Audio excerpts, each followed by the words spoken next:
Première table ronde, donc on va avoir le plaisir, je vais présenter Ilham et Églantine dans un instant pour ceux qui ne les connaissent pas. L'esprit critique, c'était un des sujets qu'on avait vraiment envie de traiter aujourd'hui, parce qu'on développe des formations autour de ce sujet et c'est extrêmement complémentaire au sujet d'IA.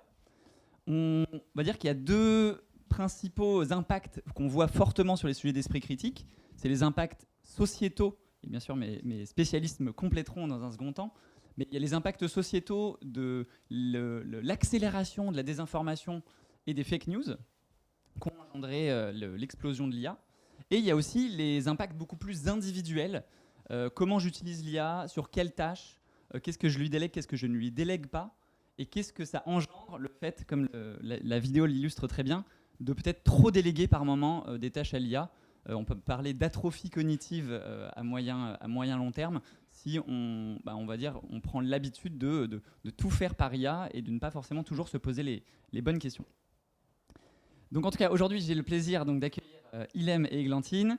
Églantine, tu es formatrice IA et esprit critique. Tu as passé 7 ans à l'international et aujourd'hui, tu formes les entreprises au sujet d'IA et d'esprit critique, que ce soit des entreprises comme Le Wagon, comme Coca-Cola, comme Dassault Systèmes. Voilà, une centaine d'entreprises, je crois, formées jusqu'à aujourd'hui. Et Ilham, tu as plusieurs casquettes. On te connaît souvent sous la casquette d'ancienne directrice learning chez L'Oréal, sur lequel tu as accompagné pendant 5 ans 16 000 collaborateurs du groupe. Mais tu es aussi donc, présidente du réseau Emploi Compétences. Et je serais intéressé d'ailleurs que tu nous en dises un petit peu plus sur cette fonction pour qu'on comprenne un petit peu, pour ceux qui ne connaissent pas la dimension de cette fonction. Et tu as également fondé récemment le cabinet Leadership and Art. Tu pourras aussi nous en dire un mot dans un instant. Et troisième intervenant qu'on va accueillir virtuellement, c'est Sylvain Tillon, qui a coécrit, en tout cas qui a participé sur le livre blanc que vous avez, sur lequel on vous a imprimé. Sylvain, il voulait vous dire un mot. Il va présenter l'association, le collectif C'est vrai ça. Vous les avez peut-être croisés sur LinkedIn. Je vais le laisser dire un mot. Bonjour à tous, je m'appelle Sylvain, je suis le cofondateur de l'association C'est vrai ça. C'est vrai ça, c'est une association qui réunit une trentaine de citoyens qui se sont rassemblés pour une seule passion, vérifier l'information. Et on n'intervient que sur un créneau, un réseau social, celui qu'on adore, celui qu'on utilise au quotidien, LinkedIn. Alors ça a commencé en décembre 2020, aujourd'hui ça compte 110 000 abonnés sur LinkedIn.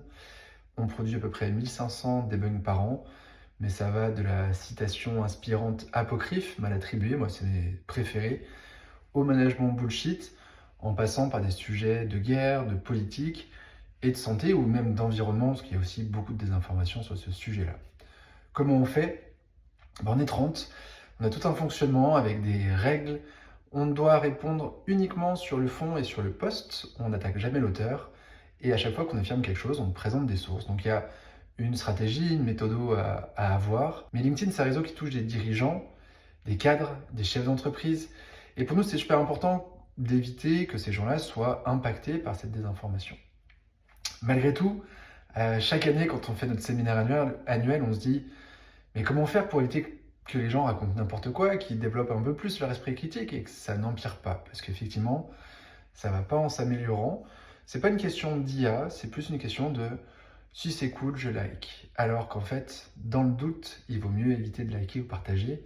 Si on n'est pas sûr, si on voit des red flags, ou de vérifier avant de liker et partager. Mais c'est pour ça qu'on essaie de travailler un peu la source. On lance un nouveau jeu qui s'appelle La Fleur de Verre, le mystère de la Fleur de Verre, qui est en fin de financement sur Ulule, vous pouvez nous retrouver.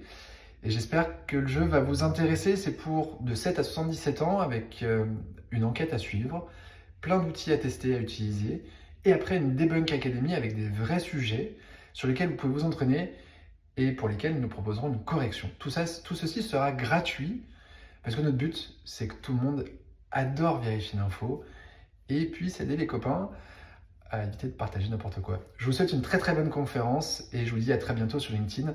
L'association s'appelle C'est vrai ça ? À bientôt. Voilà, donc c'était Sylvain. Vous pourrez le retrouver, vous avez sûrement croisé sur LinkedIn. C'est un super collectif qui œuvre pour la désinformation et c'est un des sujets forcément clés qui est lié à l'esprit critique. Pour démarrer cette table ronde, est-ce que, Ilham, tu peux juste nous repartager un petit peu ton rôle, qu'on ait un peu plus une meilleure compréhension de cette dimension pour ceux qui ne te connaissent pas ? Merci beaucoup. Bonjour à tous et merci de l'invitation.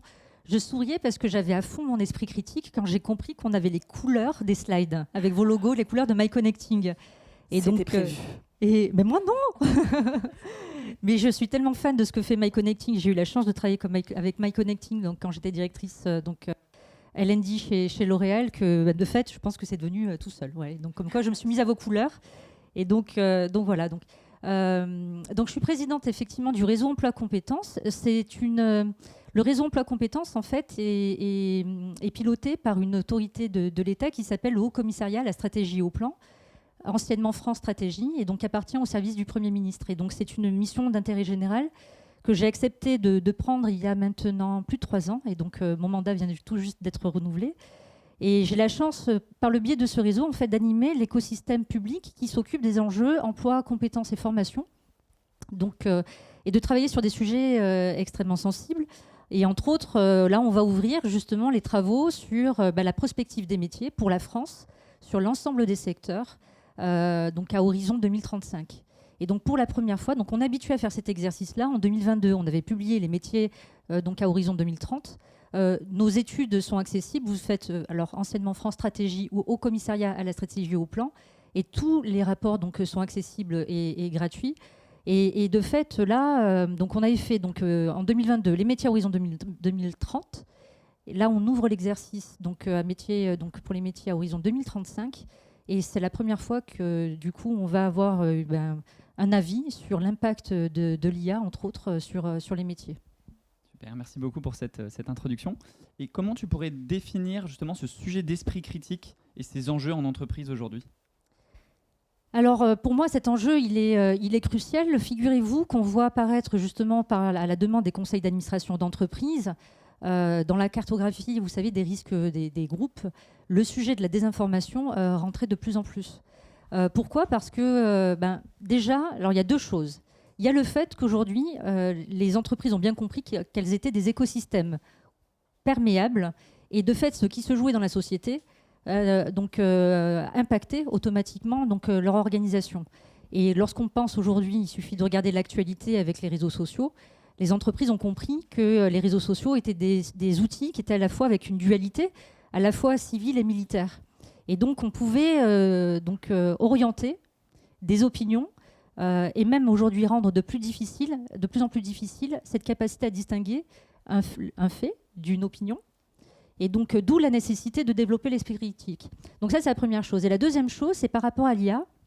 Alors il y a plein de choses qui ont été présentées tout à l'heure et c'est intéressant parce que moi j'aurais aimé d'ailleurs avoir une confrontation des idées sur de la présentation qu'il y a eu tout à l'heure, mais l'IA ne pense pas. L'IA ne pense pas. Déjà, il faut vraiment être conscient qu'on est sur une technologie, et moi du coup j'aime bien utiliser ce mot technologie pour ne pas focaliser sur la notion d'intelligence. On est sur une technologie qui part de la statistique, nous fait des réponses, et toutes les réponses sont discutables. Et donc, de fait, lorsqu'on comprend qu'on a affaire à des réponses discutables, c'est à ce moment-là qu'on doit activer notre esprit critique. Et le problème, c'est qu'aujourd'hui, en fait, on a beaucoup de personnes qui, et vous avez, pour un grand nombre d'entre vous, levé la main tout à l'heure, qui, de temps en temps, parce qu'ils n'ont pas la connaissance ou parce qu'ils n'ont pas l'expérience, vont prendre pour argent comptant, du coup, les réponses de cette technologie. Et c'est en là où on a un devoir, à la fois lorsqu'on est donc dans une entreprise, mais même au niveau de la société, d'éduquer justement à l'utilisation de cet usage et de continuer à développer son esprit critique, plus que jamais. Merci beaucoup. Églantine, sur justement l'accélération de ces sujets qu'on a vus avec l'IA générative, comment toi tu les as perçus, comment tu perçois l'accélération avec l'IA justement ? Alors en fait c'est vraiment très intéressant puisque quand on passe à l'esprit critique, on va avoir 3 composantes.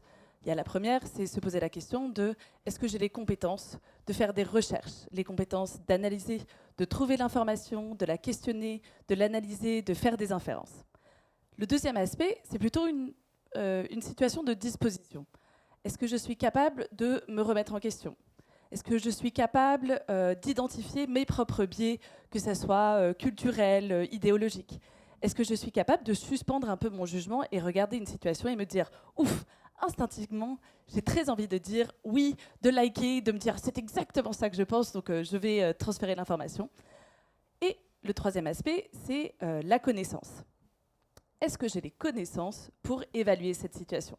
Et très souvent, on va se dire, on n'a pas vraiment besoin de connaissances pour évaluer une situation, mais imaginons une situation que j'ai déjà vécue, je vais chez le garagiste, il commence à me raconter plein de choses, et moi, je n'ai pas les compétences pour évaluer si oui ou non ma voiture a un problème, si oui ou non ceci fonctionne ou non. Et quand on va penser à l'IA, en fait, ça va venir intervenir sur ces trois différents aspects. Donc l'IA générative, ça peut soit augmenter nos compétences, ça peut soit augmenter notre capacité à la remise en question, ça peut augmenter notre accès à la connaissance avec des tuteurs personnalisés, de pouvoir poser des questions extrêmement précises, de pouvoir avoir accès à tout un tas d'informations. Mais utilisé à mauvais escient, ça peut avoir l'effet totalement inverse. C'est-à-dire, en fait, je délègue toute recherche d'informations à un chatbot au lieu d'aller chercher aussi sur des recherches Google. Je vais, à chaque fois que je vais poser une question, je vais la poser d'une manière un peu biaisée. Je ne sais pas si vous vous êtes rendu compte, mais ChatGPT a quand même tendance à nous dire « vous êtes brillant et vous avez totalement raison ». Et donc, naturellement, moi, j'ai très envie de croire tout ce qu'il dit. Et je me dis « mais moi, je le pense, ChatGPT le pense, j'ai raison ». Et en fait, c'est là où le modèle un peu probabiliste qui répond à vos questions, c'est qu'il faut qu'on se rende compte que la manière dont on va l'utiliser, les cas pour lesquels on va l'utiliser, vont avoir un impact énorme sur notre esprit critique.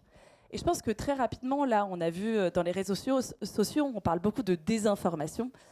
Donc c'est vraiment le fait qu'on voit beaucoup de fake news ou de mésinformation, c'est-à-dire que ça peut très bien être moi, je like un commentaire en me disant bah, ça doit être vrai, c'est pas que j'ai envie de créer du faux ou de répondre du faux, mais ça a parlé à mes biais internes, ça m'a confirmé ce que je pensais. Et en fait, là-dessus, c'est qu'on peut utiliser l'IA pour en fait répandre beaucoup d'informations vraies. Malheureusement, les super spreaders, donc les gens qui partagent le plus d'informations, sont généralement les plus radicaux. 1% des créateurs de contenu créent 33% du contenu sur TikTok. Et donc, c'est utilisé comme, en fait, pour pousser des points de vue plutôt radicaux. Mais en fait, on pourrait vraiment avoir tout l'inverse et se dire, moi, j'ai beaucoup d'esprit critique, j'ai envie de réfléchir à ce sujet de manière très nuancée, donc je vais m'armer de ces outils pour m'informer, pour m'éduquer, pour questionner comment je pense, pour voir différents points de vue divergents, pour créer du contenu nuancé. Donc je pense qu'il y a, en fait, tout est possible et que malheureusement, on voit quand même une utilisation, pour l'instant, quand on parle de désinformation, plutôt avec impact négatif au niveau individuel et sociétal. Oui, très bien. Et dans tes interventions, justement, en entreprise, en formation, qu'est-ce que tu observes, justement, de la part des apprenants sur l'utilisation de l'IA? Comment est-ce qu'ils ont ce réflexe de rentrer sur un regard critique tout de suite? Est-ce que très vite, on se dit, super, je vais lui déléguer toutes mes tâches? Comment ça se passe, cette confrontation au réel? C'est assez intéressant. Sur les formations que je fais, je commence généralement par demander aux gens de se placer de 1 à 7. 1, c'est l'IA m'angoisse, je n'ai pas du tout envie d'utiliser, ça va nous détruire. 7, je suis ultra enthousiaste, je veux faire tout à l'IA et c'est absolument incroyable, il faut que tout mon métier, que tout soit automatisé. Donc je demande aux gens de se placer et c'est généralement, je retrouve pas mal de personnes sur le 7, pas mal de personnes sur le 1 et des personnes au milieu. Donc on a vraiment du 1 à 7. Des perspectives sur l'IA sont généralement liées à notre appréciation de la capacité de la technologie à améliorer ou pas notre monde. Donc notre confiance ou non dans la technologie. Et ce qui est intéressant quand on va utiliser l'IA, c'est qu'il faut pouvoir se revenir au centre. C'est se dire à quoi ça va me servir, en quoi ça peut me porter préjudice, comment est-ce qu'on peut l'utiliser dans notre organisation, comment on peut structurer notre manière collective de réfléchir. Parce que qu'on le veuille ou non, si on est sur le 1 et qu'on dit « je ne veux absolument pas d'IA », en fait, vous allez y être confronté. Des CV envoyés qui sont créés à l'IA, des réponses à vos questionnaires qui ont été faites à l'IA, du travail en entreprise entre collaborateurs où vous voyez qu'en fait un rapport a été écrit en utilisant de l'IA, des personnes...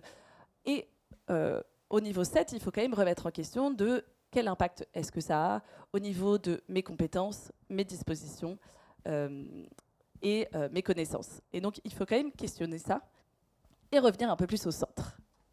Oui, il y a une phrase que j'aime bien qui va dans le sens de ce que tu dis, c'est, on l'a mis d'ailleurs dans le livre blanc, c'est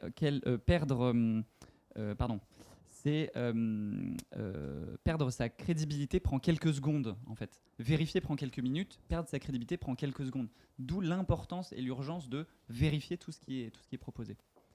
D'un point de vue plus stratégique, Ilham, toi qui as justement été à la direction chez L'Oréal sur les sujets learning, comment ce sujet il peut être adressé en entreprise, le sujet de l'esprit critique, justement sur un plan stratégique? Déjà, c'est valable pour L'Oréal comme je pense pour toutes les entreprises, c'est de comprendre ce qui se joue avec cette révolution-là qui est donc pas l'intelligence artificielle en tant que telle, parce que l'intelligence artificielle, ça fait donc plus de 80 ans qu'on a aujourd'hui des innovations autour de cette technologie, mais c'est le point de bascule qu'on a vu avec l'IA générative. Et toutes les innovations, puisqu'on voit bien que tous les 7 mois, en fait, on monte d'un niveau. En fait, on a une augmentation quasiment de 10 ans en termes d'innovation. Donc, c'est quand même assez colossal. Et de fait, moi, j'ai tendance à comparer cette révolution-là un peu à l'arrivée de l'électricité dans la société. Parce qu'aujourd'hui, ça nous paraît naturel à nous d'avoir l'électricité. Et on voit bien tous les usages que l'on a à la maison ou dans nos entreprises. Donc, d'ailleurs, on n'imagine pas du tout faire sans électricité aujourd'hui. Et bien là, l'IA, ça va être la même chose. Et effectivement, ça va prendre du temps. Ça va pas être aussi rapide que ce qu'on imagine. Quand je dis la notion de vitesse, c'est que vous allez voir, c'est notre prise en main, en fait. C'est l'intégration dans nos organisations par le frein de nos peurs qui vont ralentir, en fait, l'intégration de l'IA. C'est un point important. C'est pour ça qu'une grande partie des projets autour de l'IA ont échoué. C'est parce que la conduite du changement, du coup, n'a pas été menée correctement, ou on n'a pas accordé du temps à l'acquisition de compétences pour que chacun puisse justement être à l'aise avec cet outil et voir la valeur ajoutée qu'il pouvait avoir sur sa chaîne de valeur. C'est pour ça que les entreprises, du coup, doivent développer plus que jamais toute une stratégie d'adoption, parce que j'ai bien aimé ce terme-là, d'adoption de cette technologie pour voir ce que ça apporte comme valeur ajoutée au sein de leur organisation, et surtout faire en même temps, même si c'est pas trop la mode de dire en même temps en ce moment, mais faire en même temps cette prise de conscience qu'il faut l'accompagner par de l'esprit critique au-delà de l'IA. Parce que le sujet, pour moi, il est au-delà de l'IA.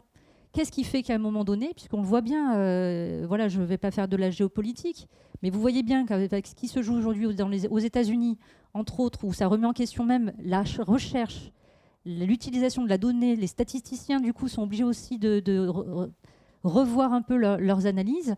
Enfin, il y a quelque chose qui se joue de très, très important. Donc, l'esprit critique doit se travailler en formation, doit s'autoriser aussi, on doit autoriser les équipes à en discuter, parce que activer leur esprit critique, ça veut dire aussi qu'ils peuvent remettre en question l'autorité managériale. Et ça, avec notre mode de management à la française, on n'est pas prêt. Donc la question de développer aussi la culture du feedback, tout ce qui va avec les dynamiques d'entreprise apprenante, ça me paraît aller de pair. Oui, et c'est là-dessus qu'on revient à des choses que disait Nicolas en introduction, sur le fait de l'importance de développer ces soft skills, parce que finalement, ça les remet au centre. Oui, mais là où moi j'ai un point de vue totalement différent, c'est que pour moi la soft skills, parce que je sais qu'il y a eu beaucoup de communication aussi, on fait beaucoup de marketing sur les questions des soft skills, mais elle doit être toujours attachée à une hard skills, à un métier. Et quand je vois la notion d'acquisition ou de durée de vie, souvent des compétences, en fait, sur ça, moi j'ai tendance à être très prudente. Pourquoi ? Parce qu'on l'a vu avec la photo du plombier. Moi, je ne suis pas inquiète pour les plombiers. Moi, je ne suis pas inquiète pour les artisans. Ça va être des artisans augmentés. Mais vous allez toujours avoir besoin d'avoir des artisans qui vont réaliser des gestes manuels. Et je peux vous le dire, pour travailler chez EDF aussi et être en centrale nucléaire, le temps d'acquisition d'une compétence, il ne se fait pas du jour au lendemain. Et en fait, c'est ce qui m'inquiète, moi, c'est que lorsqu'on est sur un récit, sur la capacité à acquérir de l'expérience.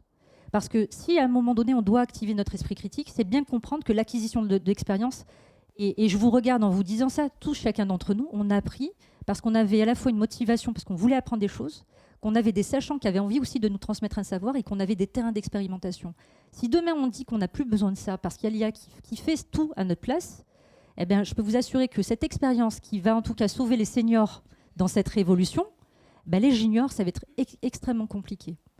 Et donc notre responsabilité et votre responsabilité, celle que nous devons partager, qu'on doit garder en tête, et c'est ce que tu disais, c'est la question de comment est-ce qu'on va, dans cette réalité-là, continuer à développer l'expérience des plus jeunes qui, eux, sont arrivés avec cet outil qu'on dit faire papa-maman.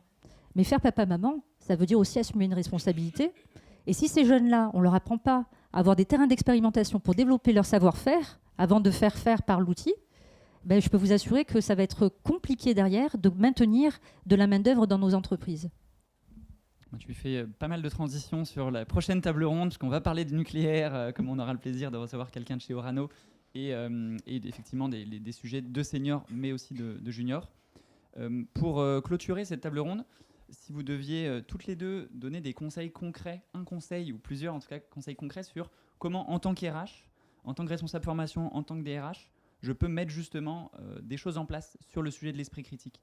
Tu disais par exemple de la formation, mais qu'est-ce que concrètement on peut venir mettre en place? Oui, moi je fais un exercice avec mes collègues justement chez EDF. En fait, on s'amuse à comparer des réponses, vous savez, qui sont formulées par l'IA, parce qu'on a différents modèles de langage, et peu importe la puissance de ces modèles de langage, ce qui est intéressant, c'est la manière dont on discute avec ces technologies. Et donc, c'est l'art du prompt. Plus vous savez prompter, plus vous avez, et donc c'est pour le coup des allers-retours avec cette IA, plus c'est facile aussi de pouvoir comprendre les réponses de cette IA.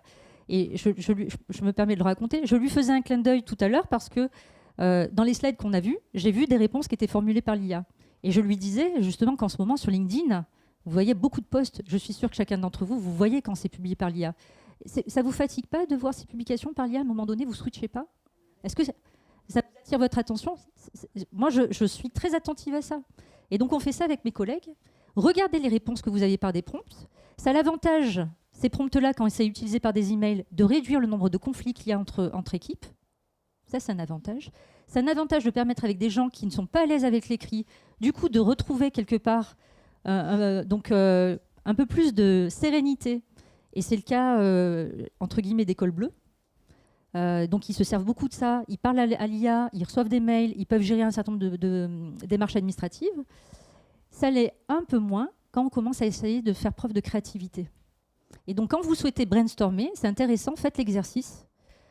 Faites un brainstorming avec tous les outils de facilitation qu'on connaît aujourd'hui, les techniques de facilitation. Et vous verrez avec vos équipes ce qui sort. Et faites le même brainstorming avec l'IA. Et vous allez voir que peut-être le bon équilibre, c'est d'avoir les deux. Merci. Églantine? Par rapport à l'utilisation de l'IA dans les entreprises, en fait, il y a une étude très intéressante de Microsoft qui est sortie, où ils sont arrivés à la conclusion que si on utilisait l'IA d'une certaine manière, qu'ils ont démontré dans cette recherche, on diminuait notre esprit critique. C'est-à-dire que quand on demandait à l'IA de rédiger notre rapport pour nous, les gens s'en rappelaient moins, étaient moins capables de se souvenir de ce qu'ils avaient écrit, de questionner un peu ce qui était dit. Mais ce qui était intéressant, c'est qu'ils ont réalisé deux choses. Il y avait une chose, c'était plus on a confiance en l'IA générative, moins on vérifie. La deuxième chose, c'était plus on a confiance en soi, plus on va utiliser l'IA générative pour nous questionner. Et donc, la conclusion de cette étude, c'était vraiment en fait de renforcer la confiance en soi de vos collaborateurs à pouvoir utiliser ces outils de manière intelligente. C'est-à-dire ne pas se fier aveuglément à ces outils et de vraiment se dire qu'est-ce que j'aime faire. Et de ne pas toujours se dire on est là, IA égale productivité. L'IA, ça peut être utilisé pour augmenter sa productivité, pour augmenter la qualité, pour augmenter le plaisir au travail. Et donc, votre responsabilité, je pense, en tant que responsable des ressources humaines, c'est quand même de se dire pourquoi est-ce qu'on veut mettre l'IA générative dans notre entreprise. Donc, augmenter des compétences, augmenter la productivité, mais quand même avoir des discours sur augmenter la qualité du travail fait grâce à l'IA, pouvoir passer plus de temps sur des tâches qu'on apprécie. Et donc ça va passer par trois choses. Donc, il faut bien évidemment éduquer vos collaborateurs à quoi ça ressemble une IA bien utilisée. Il faut aussi encourager une utilisation avec un peu de recul et d'esprit critique où on va évaluer les réponses, on va communiquer de manière très très transparente sur ce qui a été fait, ce qui n'a pas été fait avec de l'IA. Et le dernier, c'est encadrer. On a besoin de dire quels sont les cas précis où on se dit on ne veut pas qu'on utilise l'IA pour ça. Soit pour de la protection de données, soit parce que c'est des sujets trop sensibles. En fait, il peut y avoir tout un tas de raisons. Mais donc, avoir une conversation très transparente qui va continuellement évoluer avec une charte éthique, avec des animations de promptatons où on va comparer des prompts sur des situations différentes. Se dire, on doit essayer de résoudre un problème, est-ce que l'IA peut nous aider à le résoudre ? Et donc d'en faire des discussions continuelles, des formations et bien évidemment des espèces de jeux d'échange où on va pouvoir comparer les réponses, où on va pouvoir essayer différents prompts et évaluer un peu le travail qui est fait avec ces IA. Super. Je vais vous laisser réfléchir à quelques questions. Je sais qu'Ilem voulait Oui, rebondir. je voulais juste rebondir parce que je voulais absolument, et je ne peux pas repartir sans vous dire ça, ça change quelque chose d'assez important dans les collectifs. Peut-être que vous le voyez déjà. C'est l'appréciation que peut avoir un manager sur le travail fait par ses collaborateurs. C'est-à-dire qu'on arrive ce qu'on appelle à du management algorithmique. Vous savez qu'aujourd'hui, avec la montée en puissance des SIRH, on a tendance à mapper donc, le collaborateur donc, de ses compétences, apprécier du coup ses objectifs, sa performance. Mais comment vous appréciez, vous, aujourd'hui, quelqu'un, un peu comme quand on avait Excel, vous savez, il y a celui qui sait faire Excel avec des plus et des moins, il y a celui qui sait faire des macros. Comment vous appréciez aujourd'hui la performance de quelqu'un qui va peut-être être beaucoup plus à l'aise avec l'IA que quelqu'un qui ne l'utilise pas? Comment vous allez justifier auprès de vos collectifs que parce que quelqu'un a été productif, a fait des choses, du coup, a rendu un projet peut-être plus rapidement que quelqu'un d'autre, ben finalement, il mérite d'être récompensé par rapport à quelqu'un qui a travaillé, entre guillemets, normalement. Et en fait, on va se retrouver en tant que RH à devoir accompagner les managers sur cette hybridation quelque part aussi de l'organisation du travail et de la prestation du professionnalisme. Alors, quand nous, on est gardien du temple, ça veut dire qu'il faut qu'on réfléchisse aussi entre nous à ce qui se joue pour ces collectifs-là et à la bonne manière d'accompagner aussi le management pour pas, justement, lorsqu'on parle d'éthique et de responsabilité, pour pas qu'il y ait un jugement qui soit dévoyé. Donc, j'ai pas la réponse, mais je vous invite, vous aussi, dans vos collectifs, à adresser ce sujet parce que je pense qu'il est important. Merci beaucoup pour ces derniers mots. On va poser une ou deux questions. Voilà, s'il y a des questions dans l'audience, je vais vous laisser nous passer le micro peut-être. Moi, ça me fait penser à deux choses. La première, c'est qu'il y a eu un article dans le Harvard Business Review qui regardait qui testait comment étaient perçus les gens en fonction de qui ils étaient sur leur utilisation de l'IA générative. Et un peu la conclusion à laquelle ils sont arrivés, qui est un peu malheureuse, c'est si on est un jeune homme dans la tech blanc et qu'on dit qu'on a utilisé de l'IA générative, waouh, brillant, efficace, super qualité, vraiment très très performant comme jeune homme. Par contre, si on était une femme ou un travailleur senior, qu'on soit homme ou femme, et qu'on disait « j'ai utilisé l'IA générative pour faire mon travail », là, c'était plutôt pour pallier des manques de connaissances. Et puis finalement, le résultat n'est pas si bien. Donc, en fait, ça dépend énormément de notre capacité à se défaire de nos propres biais. Et là, on va avoir très naturellement, souvent avec l'IA générative, des réactions assez fortes parce que c'est une nouvelle technologie, qu'on en entend un peu parler partout. Mais il faut vraiment questionner, en tant que ressources humaines, comment on valorise ces compétences-là. Et comme le disait Ilem, que c'est vraiment adossé à des compétences. C'est-à-dire que si on ne sait vraiment pas de quoi on parle, on peut avoir l'air expert vaguement en utilisant de l'IA, mais sinon, en fait, en l'utilisant, ça peut faire ce qu'on appelle du AI work slop, c'est-à-dire un truc qui, en apparence, a l'air très très bien, mais quand on le regarde un peu de plus près, on se dit, bon, on n'y est pas tout à fait, il faut vraiment le retravailler. Moi, je vais vous raconter une anecdote qui est du coup à l'opposé. Et parce que du coup, moi, pour comprendre un peu ces mécanismes, je dois utiliser à peu près une 50aine d'IA différentes.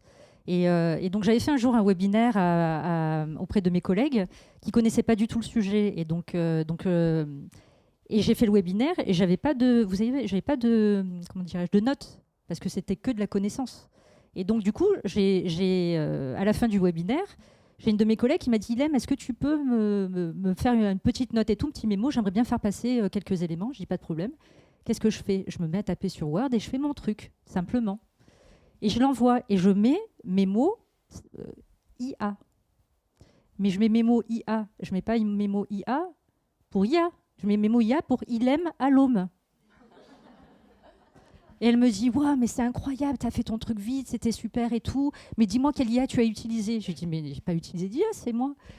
Et je me suis dit, c'est fou parce que il y avait, vous voyez, à l'inverse, c'est-à-dire que quand ça vient de nous, on pourrait penser aussi que du coup, parce qu'on l'utilise et qu'on doit tous apprendre à l'utiliser, ben, de fait, quelque part, sa parole ou ses mots ne sont plus les nôtres en fait. Qu'est-ce qui nous appartient? J'ai trouvé ça hyper intéressant. Je me suis dit, mon Dieu, on va être dans un monde, les amis. Merci beaucoup pour cette anecdote. On va terminer cette table ronde là-dessus. Alors, vous aurez le plaisir de retrouver Églantine un peu plus tard sur des cas pratiques, justement des cas d'usage sur les sujets esprit critique. Et on vous remercie en tout cas toutes les deux pour votre participation. Un grand merci.